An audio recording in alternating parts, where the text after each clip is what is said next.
Hello guys, welcome to the channel which is dedicated to everyone who wants to fight gambling addiction. I hope you find it useful.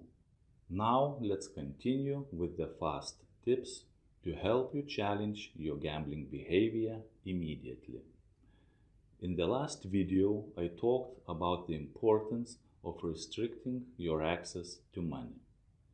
While this is undeniably a large step towards gambling abstinence, it is really enough on its own.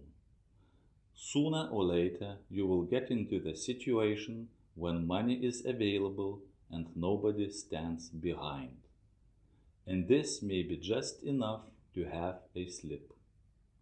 Therefore, it is crucial to create for yourself additional obstacles to gamble, and the more the better.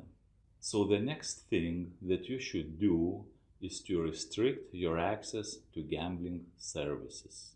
The first thing to consider is so-called self-exclusion, also called voluntary exclusion or self-banning.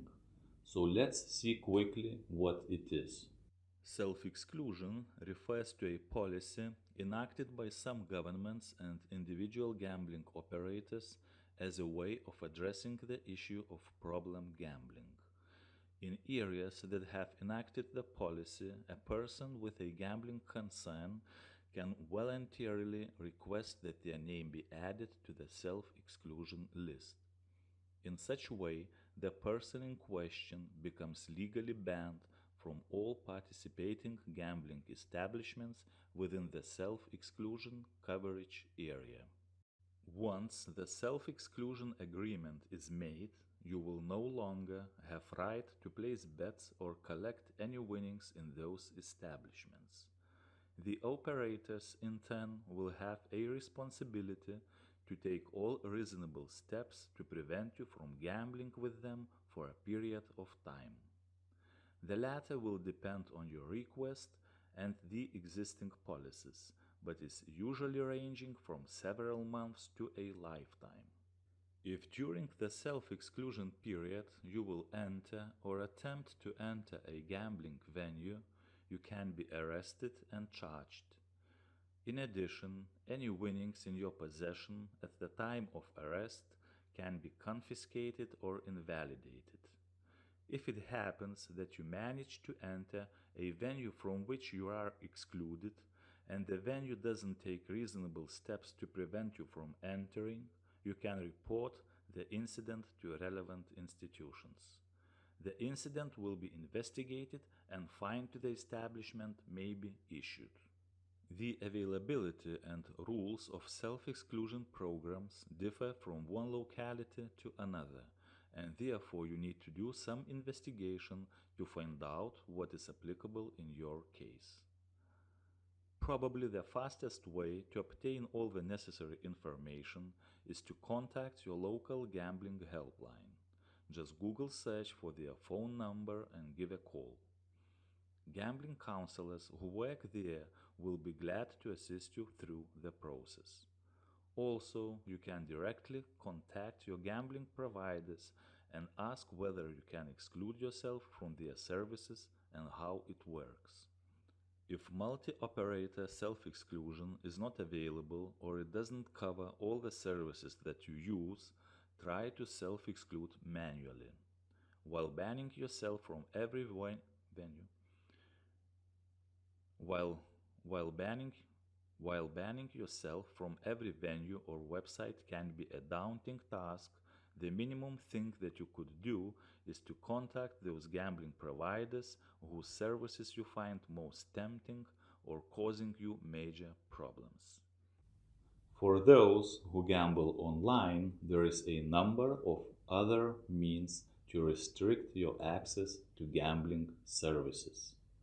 They are as following: gambling blocking software, general blocking software, ad blocking software, built-in settings.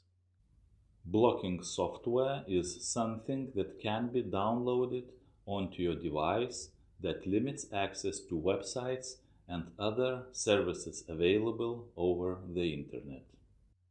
Gambling blocking software. Gambling blocking software is designed specifically to block gambling websites.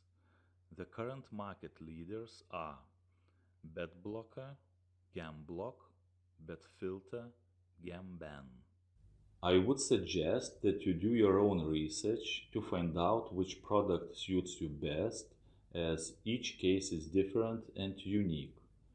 If you want to use some software immediately, you could start with the free products such as BetBlocker and then see whether you need something else.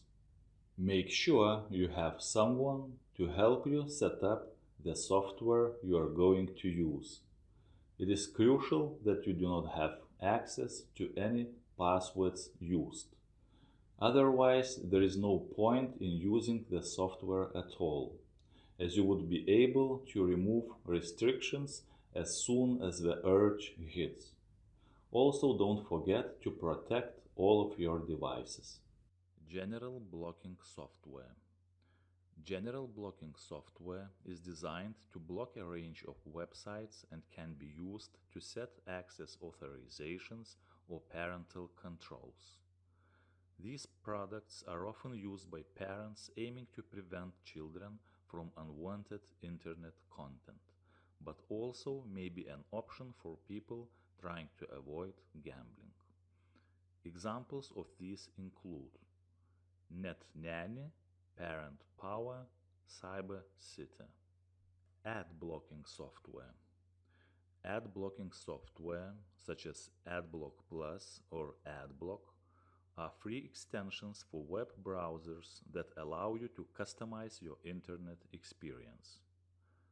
With them, you can block annoying ads and pop-ups on YouTube, Facebook, Twitch, and other websites you visit.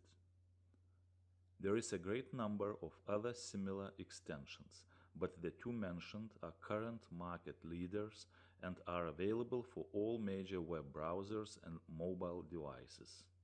Built-in settings. Also, it is important to know that many browsers, websites, devices, and internet service providers have built-in settings that you could use to control online security and advertising. So just go to the settings to explore them in more detail, look for instructions on the internet, or contact a particular product retailer or service provider directly. In the end, it must be emphasized that none of the above mentioned tools and measures are perfect and can guarantee our safety.